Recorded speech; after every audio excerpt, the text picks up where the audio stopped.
Hello, હું doctor Jayesh Amin, national adviser Indian fertility society and past chapter secretary of Gujarat IFS.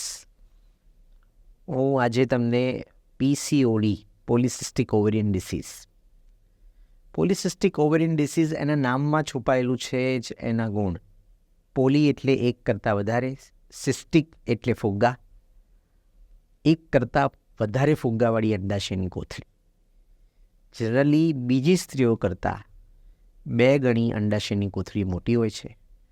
બીજી સ્ત્રીઓ કરતાં 2 ગણા સ્ત્રીબીજની સંખ્યા, એટલે કે એક અંડાશયની કોથળીમાં 20 કે 22થી વધારે સ્ત્રીબીજ એટલે કે ફુગ્ગાઓની એટલે કે ફોલિકલની સંખ્યા જ્યારે હોય ત્યારે આવી સ્ત્રીઓમાં જો એની સાથે સાથે માસિકનું મંદ પડવું અથવા માસિકનું બંધ થવું, એટલે કે માસિકે ચડીને આવવા અથવા માસિક બિલકુલ બંધ થઈ જવા, આ બધા જ સિમ્પટોમની સાથે સાથે જો એને સોનોગ્રાફીની અંદર જો જે અંડાશયની કોથળી છે એ 2 ગણી મોટી હોય તો આવી સ્ત્રીઓને આપણે પોલિસિસ્ટિક ઓવેરિયન ડિસીઝ કહીએ છીએ.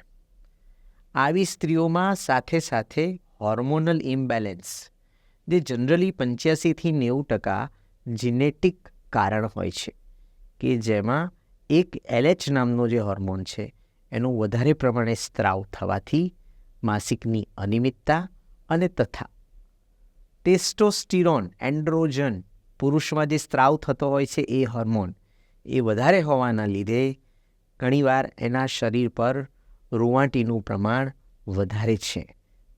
એની સાથે સાથે ઘણીવાર ઓબેઝિટી એટલે કે મેદસ્વીપણું પણ બિકોઝ ઓફ હોર્મોનલ ઇમ્બેલેન્સ એના લીધે વધારે થતું હોય છે.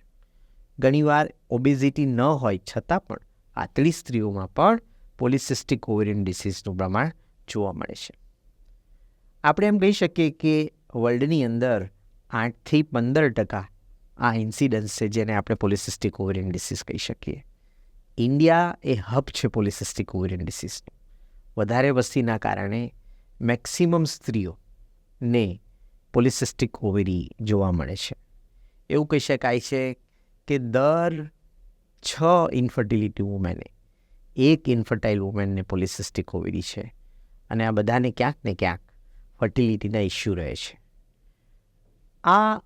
આવી સ્ત્રીઓ જેમ જેમ મિડલ એજમાં પહોંચે છે તેમ તેમ એ મેદસ્વીપણું, ઇન્ફર્ટિલિટી અને બીજા કોલેસ્ટ્રોલ વધવા, કાર્ડિયાક હાઇપરટેન્શન, ડાયાબિટીસ, આવા બધા જ, અને ઘણીવાર સાયકેટ્રિક ડિસઓર્ડર્સ, આ બધા જ નાના મોટા ડિસીઝથી પીડાતા હોય છે. ગભરાવાની કોઈ જરૂર નથી. ટ્રીટમેન્ટ ફક્ત એક જ છે. આપણે એમ કહીએ ને કે એક પ્રતિજ્ઞા લઈ લેવાની છે કે જો આપણને PCODનો પ્રોબ્લેમ હોય તો વેઇટ રિડક્શન એક મોટામાં મોટો જવાબ છે. તમે તમારા વેઇટ રિડક્શન માટે ખાસ ધ્યાન રાખો. તમે તમારા ડાયટ પર ધ્યાન રાખો. તમારું હાઇટ અગેન્સ્ટ વેઇટ બેલેન્સમાં રાખો તો જનરલી સ્ત્રીઓમાં બહુ મોટો વાંધો આવતો નથી. So lifestyle management is the most important thing.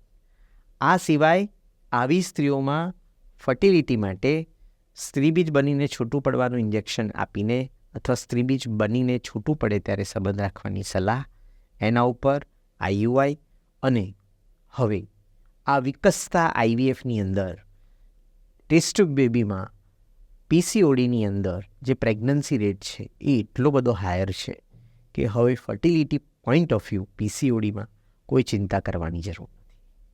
અને ખાસ કરીને PCODમાં હવે કોઈ કોમ્પ્લિકેશનવાળા IVF થતા નથી. તો હવે ચિંતાની જરૂર નથી.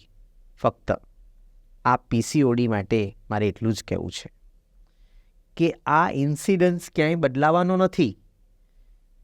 વધારે વ્યાયામ, વધારે પરિશ્રમ એટલે કે વેઇટ લોસ, ડાયટ ઉપર ખાસ ધ્યાન, કેટલાક પેરામીટર્સ ઉપર ફ્યુચરમાં ધ્યાન રાખીને શરીર સાચવીને ફર્ટિલિટી ટ્રીટમેન્ટની જ્યાં જરૂર પડે ત્યાં તમે એનો ઉપયોગ કરી શકો છો. Thank you.